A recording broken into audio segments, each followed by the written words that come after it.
오늘 이 시간 우리에게 주신 하나님의 말씀 신약성경 요한계시록 1장 17절로 20절 말씀을 봉독해 드리겠습니다. 내가 볼 때에 그의 발 앞에 엎드려져 죽은 자같이 뱀에 그가 오른손을 내게 얹고 이르시되 두려워하지 말라. 나는 처음이요 마지막이니 곧 살아있는 자라. 내가 전에 죽었었노라. 볼지어다 이제 세세토록 살아있어 사망과 음부의 열쇠를 가졌노니 그러므로 내가 본 것과 지금 있는 일과 장차 될 일을 기록하라. 내가 본 것은 내 오른손에 7별의 비밀과 또 7금 촛대라. 7별은 7교회의 사자요 7촛대는 7교회입니다. 아멘. 그 주님의 날 주회전에서 또 온라인으로 예배드리는 우리 모두에게 주님의 은혜와 평강이 함께 하시길 축원합니다. 한 주간 잘들 보내셨죠? 네. 예. 설 연휴 다 그렇진 않겠지만 또 들뜨기도 하고 한편은 또 서운하고 아쉬움도 있고 여러 가지 생각들이 교차하는 시간인데 만약에 혹시라도 마음에 좀 불편함이 있었거나 어려움이 있었던 분들은 또 주님의 만져주시는 그 은혜 안에 회복이 되시는 기쁨이 있게 하시길 원하고요. 또 좋았고 행복했던 일들이 많으셨다면 그 행복과 좋음을 또 주님 앞에 감사하며 또 더욱더 하나님께 영광 올려드리는 복된 가정들 되시길 축원합니다. 아멘. 우리가 요한계시록 계속 보지만 지금 이제 오늘 본문은 지금 읽은 건 17절부터 20절이지만 그 앞에 부분부터 우리가 다 한번 보려고 하는데 9절부터 요한은 사도 요한은 그 에베소에서 한 65km 정도 떨어진 반모섬 그 해안으로 그 육지에서 다니는 거리와 그 바다에 있는 거리가 같은 거리라 할지라도 바다에서는 속도가 배나 아니면 다른 운송수단이 그렇게 육지에서보다 많이 내릴 수 없기 때문에 조금 더 더디 간다는 거 다 알고 계시잖아요. 오늘날에도 에베소에서 반모섬까지 가는 데는 한 3시간 정도 배를 타고 걸리는 거리인데 아주 작은 섬이에요. 그 섬에 이제 말 그대로 죄수로 유배를 가게 된 거죠. 유배. 거기서 이제 요한 환상 가운데 하나님이 주시는 예수님이 들려주시는 그 계시를 보게 되는 거죠. 예수님의 제자 중에 가장 사랑받는 제자였고요.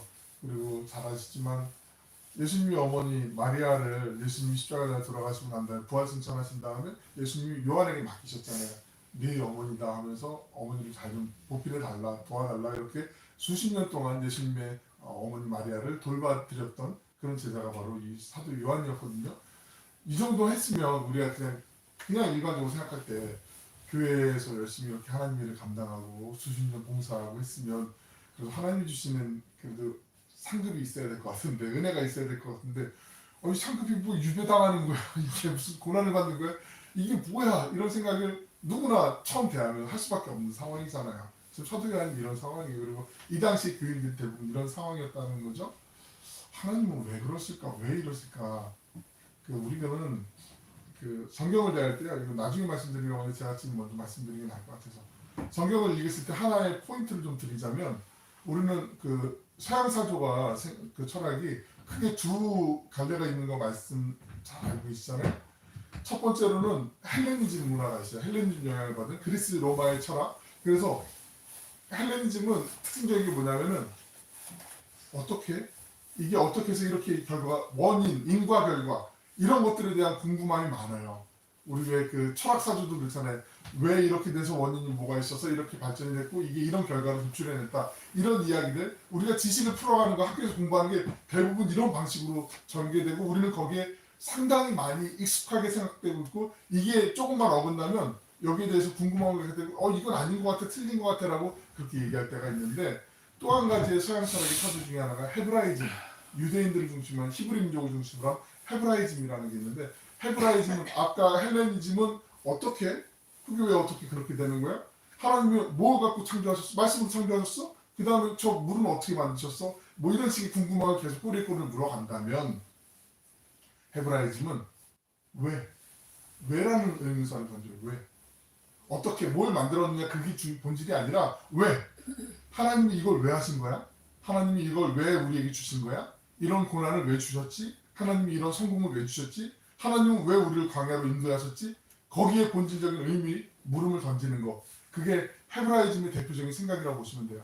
그러니까 헬레니즘은 어떻게 방점이 찍힌다면 하우가 되겠죠. 영어로는 이 헤브라이즘은 why, 왜 여기에 방점을 지켜야 돼요.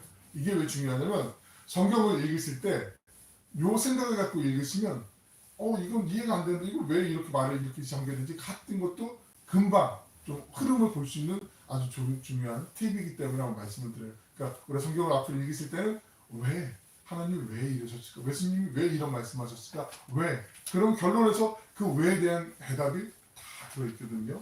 그렇게 보시는 것도 아주 유익하기 때문에 한번 말씀드리고요. 오늘 또 그런 관점으로 우리가 계속 보긴 하지만 다시 한번 또 사도 요한의 그 하나님이 주신 예수님이 주신 그 계시 가운데 있는 내용들을 한번 같이 살펴보려고 해요. 이미 나이가 지금 90이 넘은 훌쩍 넘은 나이거든요. 꽤 많이 가장 잠수했던 예수님 시대 때 그 사도들 중에 끝까지 살아있던 지금 사도 요한이었거든요. 본문 9절에 있는 말씀 같이 한번 읽어볼게요. 시작.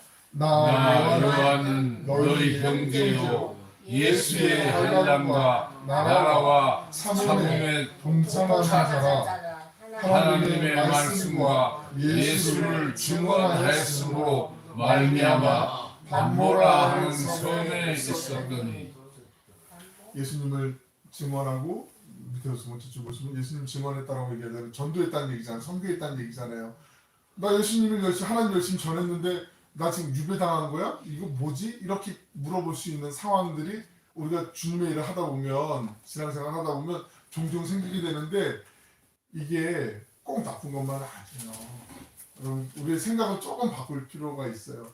주님의 일을 하면 다 복 주는 거 아닌가? 이거는 반은 맞고 반은 틀리다고 볼 수도 있어요. 하나님의 일을 하는데 우리가 어떤 조건부로 하나님 내가 이거 했기 때문에 하나님이 복 주셔야 돼. 이거는 기브 앤 테이크 이런 생각이 깔려 있는 거잖아요.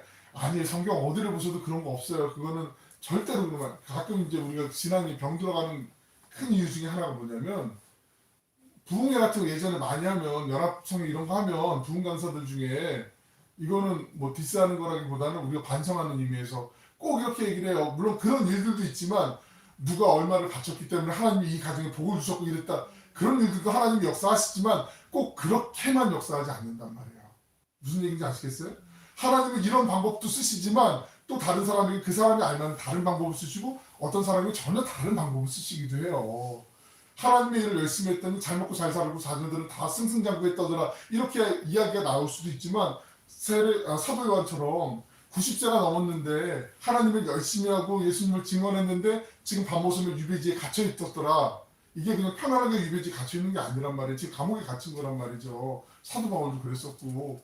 그러니까 우리가 이런 면을 잘 균형을 갖고 보셔야지 안 그러면 자꾸 감정적으로 나 이거 했는데 하나님 이거 주실 거야.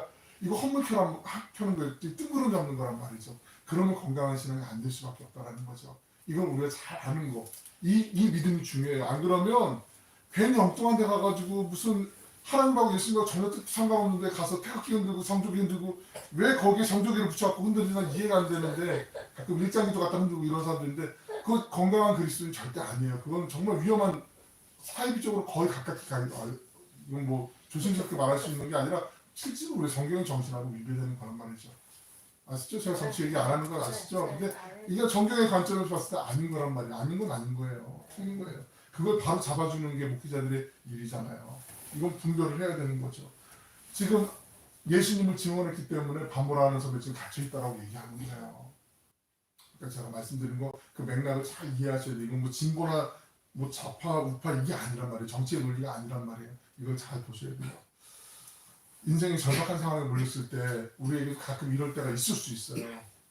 나만 광해가 있지. 나보다 별로 이렇게 신앙생활 늦게 한 것 같고 별로 안 한 것 같은데 저 사람은 저렇게 시온의 대로를 걷고 있는 것 같은데 시온의 영광이 반짝반짝 하는 것 같은데 나는 왜 지금 아직도 광야를 걷고 있어?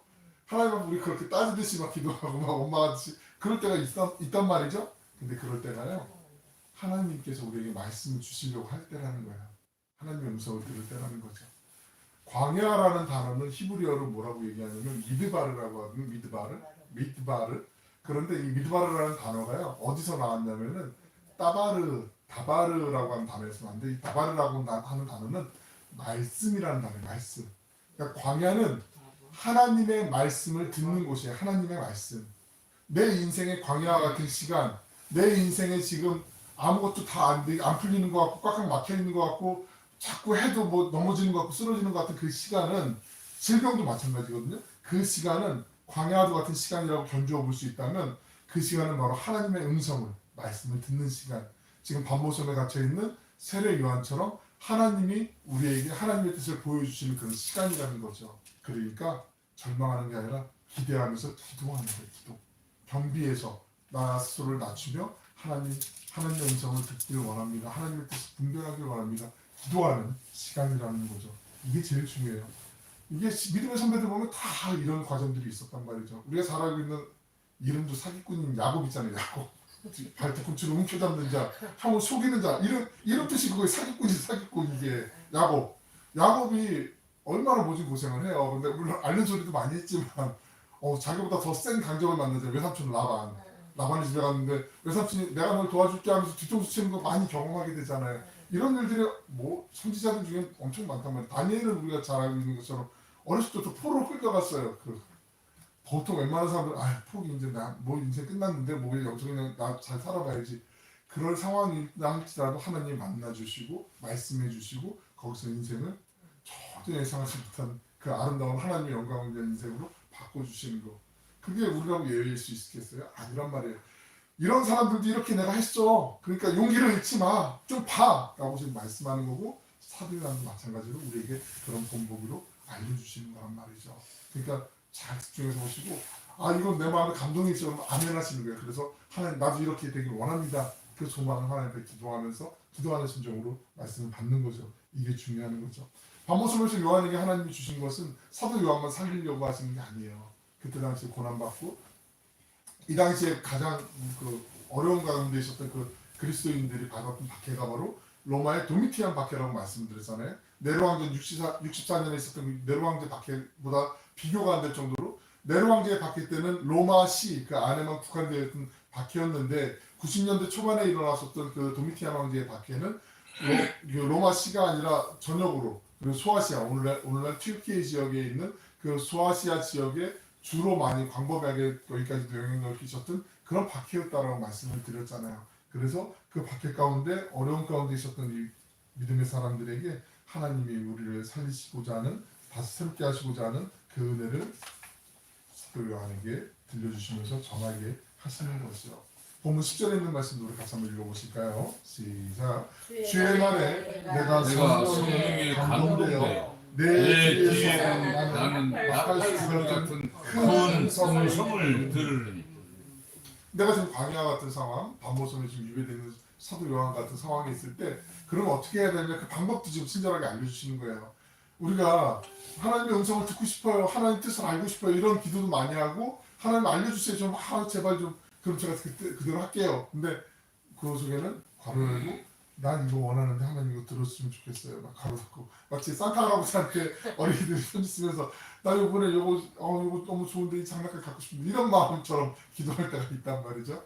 그런데 사도 요한이 지금 하나님 앞에 기도하는 순간에 성령이 충만한 가운데 성령에 감동되어라는 말은 성령이 충만한 상태에 있었다라는 얘기거든요. 성령 안에 있었다는 얘기거든요. 그러니까 우리가 그렇잖아요. 뭐 TV 볼 거 다 보고 게임할 거 다 하고 영질 거 다 영하고 이러면서 하나님의 음성을 분별할 수 있는 게 아니라 정말 하나님 시간을 정해놓고 구별해서 그게 시간이 길든 짧든 건 형편에 따라서 선택할 수 있겠지만 그 진실한 마음으로 하나님 제가 하나님 앞에 이 뜻을 정하고 나아가길 원합니다. 알려주시고 하나님 말씀해 주옵소서 종이 듣겠나이다. 마치 이런 사무엘에게 엘리 제사장이 하나님의 음성을 이렇게 들어야 돼라고 엘리에게 이제 3번 4번 찾아갔을 때 얘기했던 것처럼 하나님 저에게 알려주십시오. 제가 듣겠습니다라는 그런 자세로 우리가 구별을 듣는 거 요거까지도 우리에게 지금 알려주고 계신 거예요. 그러니까 하나님의 음성을 듣기 위해서 성령에 감동되어서 충만하는 거 이게 중요하다라고 우리에게 또 한번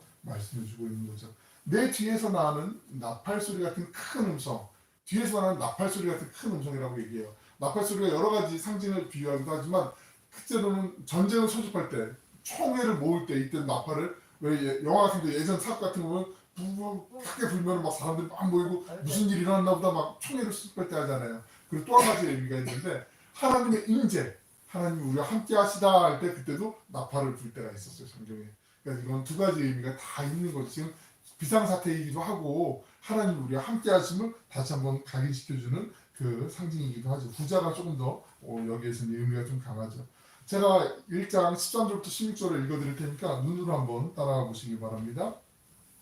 촛대 사이에 인자 같은 이가 발에 끌리는 옷을 입고 가슴에 금태를 띠고 그의 머리와 털의 희기가 흰 양털 같고 눈 같으며 그의 눈은 불꽃 같고 그의 발은 풀무불에 단련한 빛난 주석 같고 그의 음성은 많은 물소리와 같으며 그의 오른손에 7별이 있고 그의 입에서 좌우에 날선 검이 나오고 그 얼굴은 해가 힘있게 비치는 것 같더라. 지금 이게 누구를 설명하는지 혹시 아세요? 감이 오시나요? 사도 요한이 지금 예수님을 보고 표현하는 거예요. 예수님. 그러니까 그 이전에는 아기 예수를 이 땅에 오셔서 십자가에 날 돌아가신 예수님, 부활하신 예수님을 만났지만 그 예수님을 봤다면 이제 수십 년이 흘러서 다시 이 세상에 재림의 주로 오실 예수님, 그 예수님의 모습이 바로 이런 모습이다, 나에게 이렇게 보여주셨다 하고 지금 얘기하고 있는 게 자세히 설명하는 게 13절부터 16절의 모습이에요. 그러니까 예수님은 더 이상 말구의 어린아이로 오지 않으시고 말씀하신 그대로 공중에 구름 타시고 큰 군대를 이끌고 이 땅에 심판의 주로 오시는 거죠. 그때 믿음의 사람들은 두려워할 필요가 없는 거죠. 주님을 믿는 믿음 하나 보시고 우리가 의롭지 않지만 우리를 의인 삼아 주시고 우리를 하나님의 자녀 삼아 주신 것처럼 하나님의 백성으로 우리는 심판이 아닌 그 자리에서 예수님을 믿는 믿음으로 구원의 은혜를 베풀어 주시기 때문에 이 하나님의 그 구원의 은혜를 다시 한번 뚜렷하게 세례요한이 환상 가운데 보게 되는 거죠. 13절에 보시면 발에 끌리는 긴 옷과 가슴에 금띠라고 나와 있는데 이게 딱 봐도 언뜻 봐도 이게 긴 가운 같은 그런 느낌이잖아요. 이게 구약시대 때 제사장들이 제사 드릴 때 제사장들이 입었던 그 의복을 얘기하는 거죠. 복장을 얘기하는 거죠. 그 가슴에 금띠 12지파의 그 보석들이 이제 새겨서 이 흉패를 달잖아요. 그거하고 똑같은 모습을 그러니까 당신의 백성들의 그 이름 12지파의 그 상징하는 그 보석을 달았던 건 그 지파를 내가 기억하고 있다, 기념하고 있다, 잊지 않겠다는 의미가 담겨져 있는데 하나님 백성들을 다 기억하고 계신다는 뜻이에요. 한 번 더 말씀드리면 제가 계속 반복을 몇 번 더 할 게 있지만 이 숫자가 상징이 되게 중요하다라고 우리가 생각하는데 그것 때문에 두려워할 필요가 없다라고 말씀을 드렸어요. 요한계시록에서 12라는 숫자가 나오는 건 12 숫자가 나오는 건 구약의 하나님의 백성을 뜻하든지 12지파를 이스라엘 백성을 뜻하든지 신약의 12사도 하나님의 백성을 뜻하든지 10이라는 건 하나님의 백성을 상징하는 거고요. 24는 신약이나 구약 모든 하나님의 백성들을 다 아우르는 말이라고 말씀을 드렸어요. 그리고 12하고 이것을 강조하기 위해서 더하는 게 아니라 곱하면 144 많은 하나님의 백성들을 뜻한다고 말씀드렸고 거기에 1000 이스라엘 사람들은 우리는 천군만마를 얻은 것 같아요. 그럴 때 그 천보다는 만이 좀 큰 개념이잖아요. 그러니까 만 그러면은 상당히 많은 것을 아우르는 그 개념의 숫자로 생각하잖아요. 수십만이 모여도 수많은 군중들이 모였을 때 이렇게 얘기할 때가 있거든요. 그런데 이스라엘 사람들은 그 관용어를 천이라는 개념을 써요. 천. 수천의 사람들이. 실제로 2006년 한일 월드컵 때 그 우리나라 그 응원단 이름이 붉은 악마잖아요. 그 붉은색 티셔츠를 입은 한국의 많은 사람들이 모여서 거리에서 응원했습니다. 우리 기사를 보면 우리나라 기사를 보면 수많은 사람들이 모여서 이런 식으로 표현을 했는데 그 다음날 이스라엘 신문에 직접 나온 거예요. 수천의 사람들이. 그럼 그 사람들 우리는 이게 어떻게 수천만이 수십만 명 넘겠는데 이렇게 생각할 수 있는 따질 수 있는데 그 사람들 그게 아주 많다. 엄청나게 많다. 그러니까 수많은 허다한 하나님의 백성들을 뜻할 때 12 구약의 12 신약의 12 하나님 백성을 대표하는 숫자를 곱하고 144가 되고 거기에 곱하기 1000을 하면 14만 4천이 되잖아요. 요한계시록에서 14만 4천 그러면 신천지가 얘기하는 14만 4천 명만 딱 구원받아. 그래서 몇 년 전 재작년부터인가 다시 이거 바꿔갖고 1+1으로 바뀌었잖아요. 14만 4천에서 1+1으로 이건 말도 안 되는 장난이고 이건 몰라서 그러는 거고 여기 있는 상징은 요한계시록의 상징은 절대로 무서워하거나 두려워할 게 아니고 상징이 나타나면 그 상징에 대해서 분명하게 설명을 해주세요. 그러니까 그 내용을 우리가 잘 보고 눈여겨보시면 건강하게 성경을 볼 수가 있고 하나님의 뜻을 분별할 수가 있는 거죠. 안 그러면 괜히 모르기 때문에 이단들이 이거 갖고 장난을 많이 치거든요. 거기에 괜히 겁먹거나 위축될 수 있는데 그럴 필요가 전혀 없다는 거죠. 잘 기억해 주시면 좋을 것 같아요. 그리고 14절에 넘겨보시면 흰 양털 같고 눈 같은 머리가 털이라고 나와 있는데 백발은 노인의 영광이라고 시편에도 얘기하는 것처럼 우리가 머리가 희끗하고 하얗게 계신 분들 보면은 왠지 모르게 약간 경외심 같은 게 들 때가 있잖아요. 그죠? 물론 이게 약간 밸런스도 중요한 것 같아요. 백발이 어느 정도 돼 있는지 약간 좀 뭐 새치거나 이러면 좀 덜하지만 하여튼 지금 그 같은 뜻이에요. 맥락이 같은 뜻이에요. 존경스럽고 권위가 있고 이런 뜻을 연륜과 지혜를 암시하는 표현이 예수님이 바로 이런 분이라고 얘기하는 거고, 눈과 같다라고 얘기하는 거는 그 양털 같고 눈 같으면라는 건 순결하신 예수님에 대해서 우리에게 말씀하고 있는 거죠. 지금 말씀드린 것들 옆에다 조금 메모를 해주시면 좋겠다 싶어서 설명을 드리는 거고요. 하반절에 불꽃 같은 눈은 우리의 마음, 우리의 심령을 통찰하시는 하나님, 우리의 마음의 중심을 보시는 하나님이시라는 표현을 우리가 자주 보잖아요. 하나님께서 우리의 마음, 심령을 다 보신다.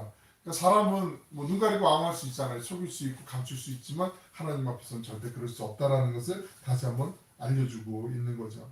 15절에 보시면 풀무불에 단련한 빛난 주석 같은 발, 이게 다니엘서나 에스겔에서도 가끔 나오는 표현이거든요.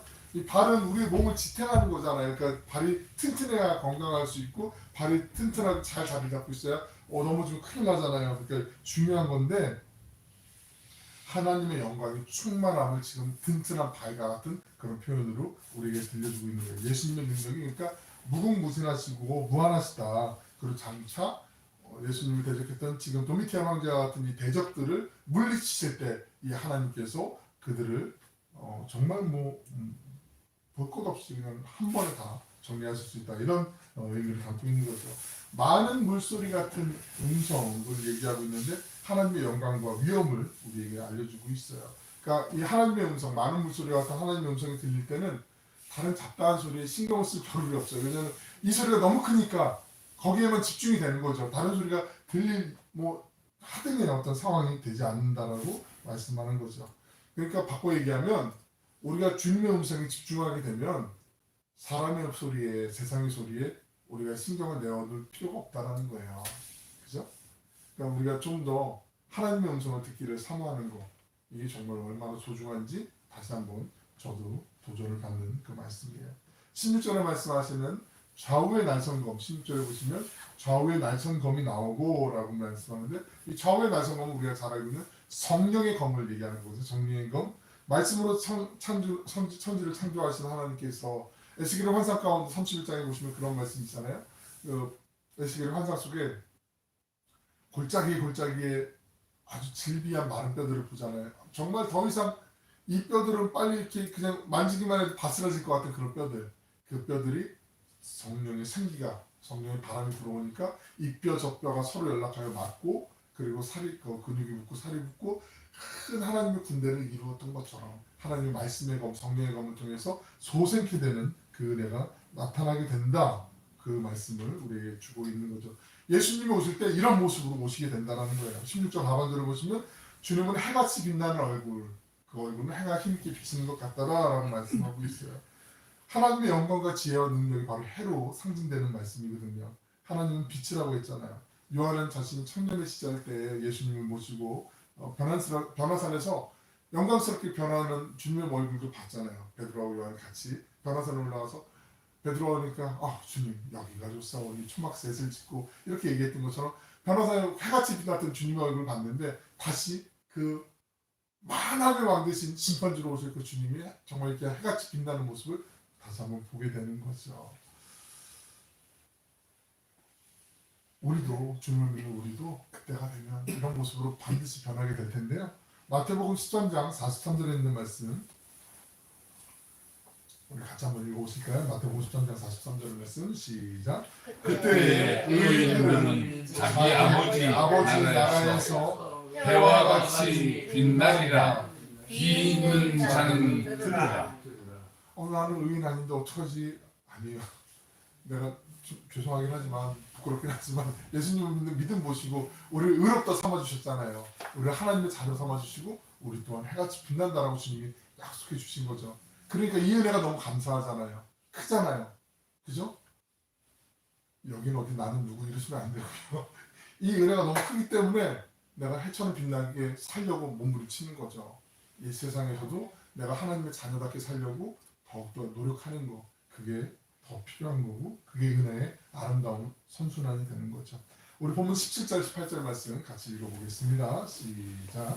내가 볼 때에 그의 발 앞에 엎드려서 죽은 자가 같이 되어 그가 오른손을 내게 얹고 이르시되 두려워하지 말라 나는 처음이요 마지막이니 곧 살아있는 자라 내가 전에 죽었노라 볼지어다 이제 세세토록 살아있어 사망과 음부의 열쇠를 가졌노라.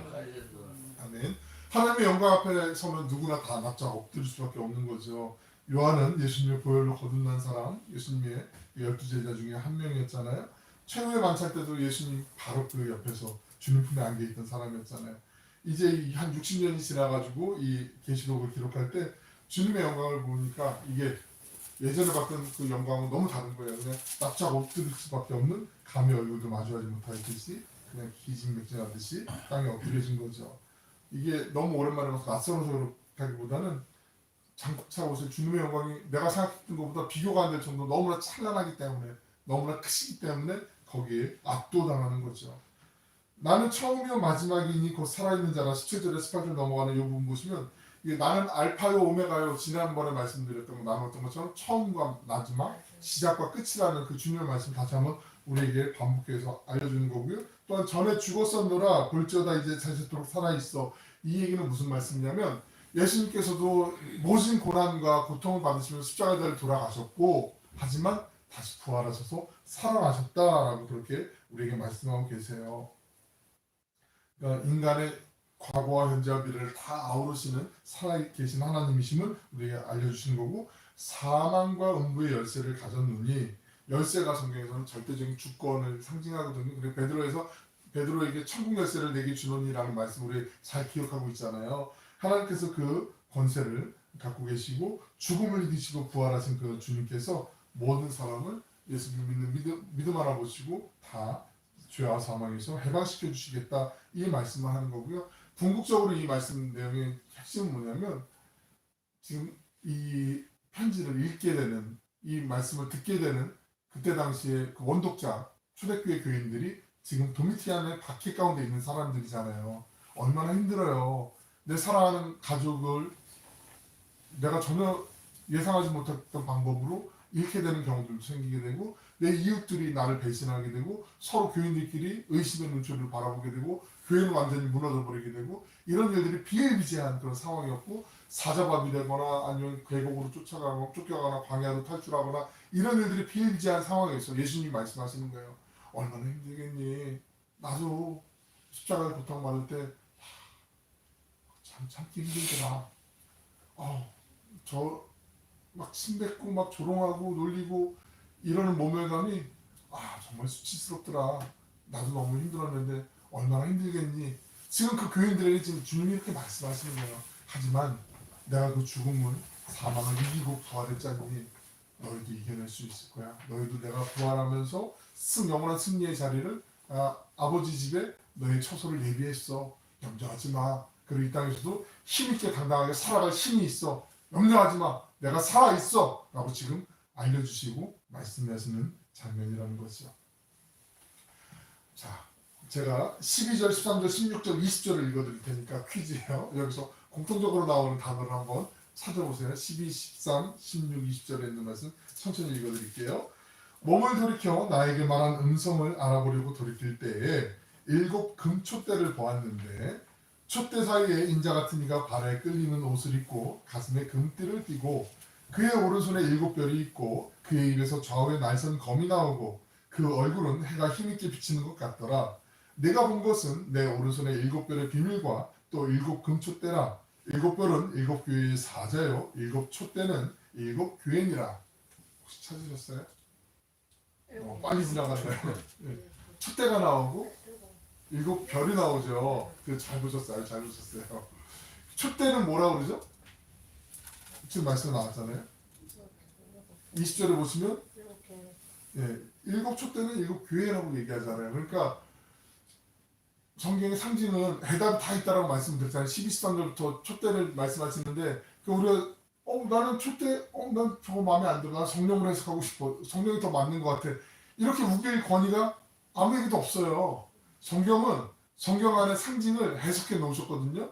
성경 안에 있는 대로 해석하고 그걸 받아들이면 돼요. 엉뚱하게 해석하니까 이단이나 다른 데로 엉뚱하게 빠지는 거란 말이죠.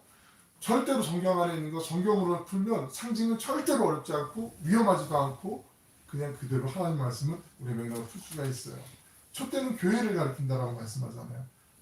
하나님께서는 요 촛대를 교회를 우리가 잘 이해하고 보시면 13절에 보시면 촛대 사이에 인자 같은 이가 계시다고 해요. 인자 같은 이. 인자 같은 이는 누구를 상징하죠? 예수님. 그죠? 촛대 사이에 인자 같은 이가 발에 끌리는 옷을 입고 가슴에 금띠를 띠고 지금 한번 상상을 해보세요. 촛대가 있어요. 촛대가 7개가 있는데 촛대 사이에 예수님께서 지금 구약의 제사장의 의복을 입고 지금 거니신다라는 거예요. 이거 그럼 촛대 사이를 거니신다라는 건 뭘 얘기하는 거죠? 교회 사이를 지금 다니신다는 거죠. 예수님이 교회 사이에 교회 안에 지금 함께 계시다라는 말씀이에요. 그럼 7개냐? 꼭 7개냐? 우리가 다음 시간에 볼 2장 3장에 있는 7교회가 있거든요. 근데 초대교회 에베소 교회로부터 시작되는 그 7교회가 있는데 이 7교회는 이 당시에 꼭 7교회만 있었던 교회가 아니에요. 교회는 이것만도 더 있었어요. 나오지 않은 골로새 교회도 있었고 많은 교회들이 있었는데 왜 7이냐? 7은 아까 우리 예전에 말씀드렸지만 7은 성경에서 완전수를 얘기하잖아요. 완전수. 이스라엘 사람들은 우리는 하늘 하면 그냥 높은 하늘, 푸른 하늘 이렇게 볼 때 하늘을 그냥 하나로 보는데 이스라엘 사람들은 하늘을 셋으로 나눴어요. 사도 바울이 내가 3,000층까지 올라갔다라는 얘기하잖아요. 얘기 기억나세요? 하늘이 있어요. 그냥 하늘에 해와 달과 별과 많은 것들이 있는 하늘을 이스라엘 사람들은 히브리 사람들은 어떻게 생각했냐면 새들이 날아다니고 공중에 구름이 있는 그런 하늘을 받고 해와 별들이 있는 두 번째 하늘이 있었고요. 맨 위에 하나님이 계시는 천상의 하늘이 있다라고 이렇게 셋으로 하늘을 나눴단 말이에요. 그래서 3은 이스라엘 사람들 볼 때 3은 하늘의 숫자가 돼요. 그리고 땅의 숫자는 4가 돼서 동서남북 방일난이고 네 등분을 하거든요. 그러니까 하늘의 숫자 3과 땅의 숫자 4 이 두 개의 숫자가 맞으면 합쳐지면 가장 완전한 수 완벽한 숫자가 되기 때문에 7이에요. 7. 그래서 하나님께서 여섯 동안 열심히 창조를 하시고 나머지 7째 날에 안식을 누리시게 되잖아요. 7. 그리고 우리 한 주간이 7일이 되는 거잖아요. 이스라엘 사람들의 전통 개념 속에는 성경의 숫자 개념 속에는 7은 완전한 수가 돼요. 그러니까 7교회, 7촛대 이건 다 완전한 수. 그리고 모든 교회 그걸 의미할 때 완전함을 뜻할 때 그리고 많음을 뜻할 때 모둠을 뜻할 때 그때 7이라는 숫자를 쓰게 돼요. 그러니까 7교회로 딱 그 7교회만이 아니라 다음 시간에 좀 더 자세히 말씀을 드리겠지만 그때 당시 교회들을 아우르는 그러니까 지금도 이 말씀은 우리에게도 유효한 거잖아요. 그 교회들마다 교회가 큰 교회만 있고 작은 교회만 있고 이런 게 아니잖아요. 그 교회들마다 예수님께서 지금 그 산위를 거두시고 계시다. 교회 안에 지금 함께 계신다. 어떻게 해요? 주님이 우리와 함께 어떤 상황에서 좋을 때뿐만 아니라 잘 나갈 때뿐만 아니라 어렵고 꼬이고 넘어지고 지금 좌절하고 핍박 가운데 고통 가운데 환난 가운데 있는 상황에도 주님이 함께 계시다라고 지금 말씀하는 거예요. 하나님 왜 우리 이렇게 힘든데 우리 이렇게 핍박받는데 환난받는데 왜 우리 구원해 주지 않으시지? 왜 우리를 구출해 주지 않으시지? 하나님 어디 계시는 거야? 라는 질문을 종종 할 때가 있어요. 고통 가운데 있을 때 민족적인 아픔 가운데 있을 때 우리가 일제강점기를 겪었고 또 이스라엘도 아우슈비츠 같은 그런 정말 고통스러운 그 처참한 상황들을 내몰릴 때 하나님에 대한 어떤 이게 신학적으로 신정론이라고 하는데 하나님 어디 계십니까? 라고 이게 울부짖는 그 물음들이 있는데 아니라고 말씀하는 거예요. 지금 그 고통 가운데 내가 함께 고통받고 있다. 함께 아파하고 있다. 내가 너 아픔 좀 잘 알고 있다. 용기를 내자. 힘을 내자. 이게 막연하게 기다리자가 아니에요. 여기서 용기를 내고 힘을 내고 나와 함께 이겨내보자. 영원한 소망을 갖고 우리가 한번 이겨내보자. 주님이 격려하시는 거예요. 응원하시는 거예요. 우리의 힘을 북돋워 주시길 원하시는 거예요. 지금 요한이 이걸 봤어요. 사도 요한이. 얼마나 벅차겠어요. 얼마나 마음이 구순이 넘으신 어르신이잖아요. 마음에 다시 가슴이 뛰는 거예요. 지금 청년의 심장으로 돌아간 것 같은 그 마음이 뛰는 거예요. 지금 막 몸에서 엔돌핀이 막 솟는 거죠. 그 말씀을 지금 전하고 있는 거죠. 16절 상반절에 보시면 그의 오른손에 7별이 있다라고 말씀하는데 7별, 오른손은 권능을 뜻할 때 상징하는 단어가 오른손이거든요. 7별이 모습한 20절에 또 말씀하고 있어요. 20절에 보시면 7별은 7교회의 사자라는 단어는 이게 메신저라는 뜻인데 헬라어 원문을 보면 안겔로스라고 하거든요. 안겔로스. 이 안겔로스는 영어로 엔젤이에요. 엔젤. 엔젤스라고 번역되어 있는데 영어 성경에 보시면, 그러니까 이게 어떤 경우에는 뭐 그 수호 천사처럼 교회마다 그런 천사들이 있다 이렇게 보는 사람들도 있는데, 그거는 조금 약간 좀 주류는 아니고 뭐 그렇게 볼 수도 있지만, 그거보다는 하나님의 말씀을 믿고 하나님 말씀을 전달하는 전달자, 메신저 역할이 강하기 때문에 아마 뭐 설교를 하는 목회자일 수도 있고, 아니면 우리가 또 주변에 있는 가족들이나 이웃들에게 말씀을 전하는 모든 믿음의 사람들, 하나님을 신뢰하며 예수님을 구주로 믿는 모든 사람들이 전하는 그 말씀을 전하는 그 사람들을 다 아우르는 표현이라고 보실 수 있어요. 주의 사자들, 하나님의 말씀으로 인침받은 사람들이 함께 그 교회에 있기 때문에 교회를 사단이 음부의 권세가 해하지 못한다라는 걸 알려주고 있는 거죠. 마지막 19절에 있는 말씀 같이 한번 읽어보실까요? 시작. 그러므로 내가 본 것과 지금 있는 일과 장차 될 일을 기록하라. 어쩌면 요한계시록 전체 틀에서 이게 좀 어떤 우리 머릿속에도 마음속에도 가져야 될 틀이 아닌가 생각하는데, 요한계시록을 해석하는 중요한 키워드가 하나 여기 담겨져 있는데요. 그 열쇠가 있는데, 우리가 세상에서 살다 보면 문제가 어떤 게 발생할 때가 있어요. 그 문제를 보고, 그리고 이 문제를 왜 주님은 해결을 안 해주시지? 이렇게 생각하는 게 그냥 자연스러운 우리의 생각이고 사고일 거거든요. 그런데 하나님은, 예수님은 그런 문제가 생기기 어려울 때 먼저 하나님을 보길 원하세요. 예수님을 보길 원하세요.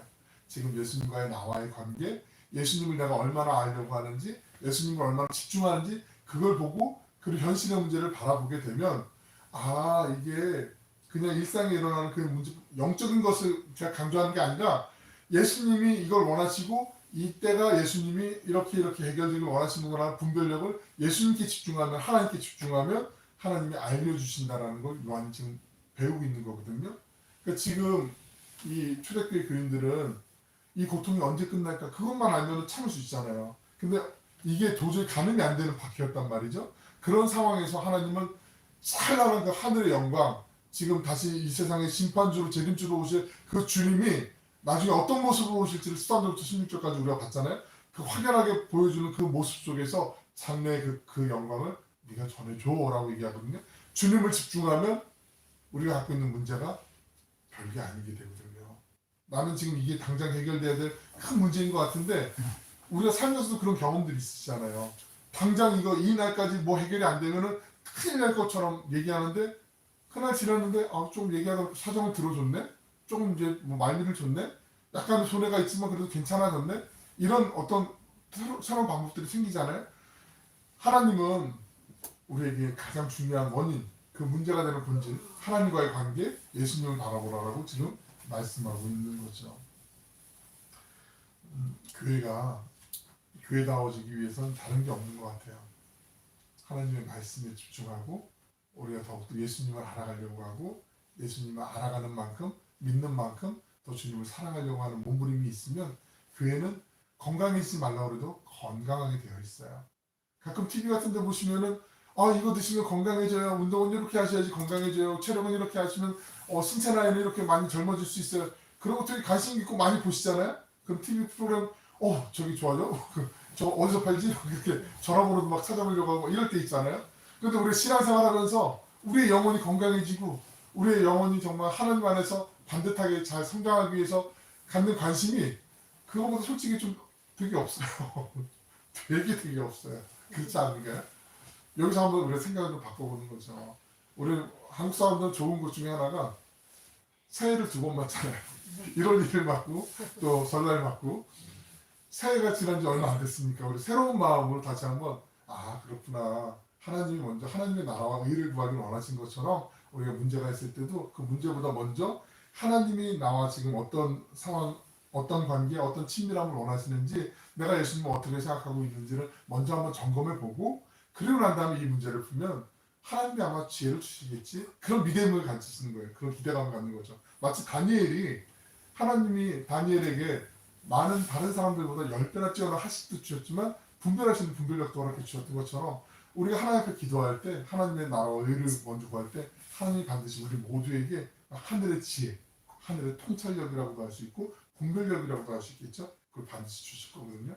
그럼 우리도 건강해지고 교회도 건강해지고 우리가 만나는 사람들도 선한 영향력을 끼치면 결국은 그게 우리 지역도 변화시키는 거고요. 우리 나라도 바뀌게 되는 거예요. 느껴지지 않으세요? 우리가 뭐 수만 명 있다고 해서 그게 바뀌는 게 아니에요. 나비 효과라는 거 들어보셨죠? 나비 효과? 그 중국 베이징에 나비가 살짝 퍼덕이는 게 태평양을 건너고 미국의 뉴욕에 큰 토네이도를 일으킨다는 게 그 카오스 이론에 입각한 게 그 나비 효과라는 말이거든요. 나비 효과 꽤 오래된 이론인데 아주 작은 거지만 별로 드러나지 않은 것 같지만 그게 결국에 나중에 정말 복음의 나비 효과라는 말도 요즘 가끔 쓰긴 하더라고요. 우리의 그 선한 영향력이 뭐 난 선한 영향을 줄 거야 이런다고 생기는 건 아니고 내가 먼저 주님을 묵상하고 주님의 뜻을 잡으려고 할 때 그때 그 상황에서 나는 의도하지 않았지만 나는 모르지만 나는 그게 그거 영향력인지도 몰랐지만 어떤 사람이 너 그때 그럴 때 나 되게 부럽더라 되게 멋있어 보이더라 너 정말 예수 믿는 사람 같더라 그 사람은 그걸 보고 하나님께 마음을 향할 때 그 아름다운 영향력들을 끼칠 수 있고 그게 삶의 예배가 되는 거겠죠. 주님께서 우리에게 원하시는 이 시대를 살아가는 우리에게 그런 자세가 아닌가 생각해 봅니다. 우리 함께 이 한 주간 우리가 조금 더 하나님의 말씀을 좀 더 알길 원하고 묵상하길 원하고 하나님의 뜻을 알길 원합니다. 그 시간들을 구별하셔서 하나님께 더욱더 한 걸음 더 나아가는 우리 예배자들로 승리하시기를 주님의 이름으로 축원합니다. 사랑과 풍성하시고 자비로우신 아버지 하나님, 이 시대를 향한 탄식 소리들이 참 많이 있습니다. 하지만 주님께서 동태한 박해에 그 모질고 참혹한 순간에도 희망과 구원의 은혜를 베풀어 주셨던 것처럼 오늘 이 시대를 향해서도 우리 교회를 향해서 주님께서 말씀을 주시는 줄로 믿습니다. 교회가 주님의 은혜로 충만해지면 교회로 인해서 세상의 많은 부분들이 다시 회복되어지고 아름다워질 줄로 믿습니다.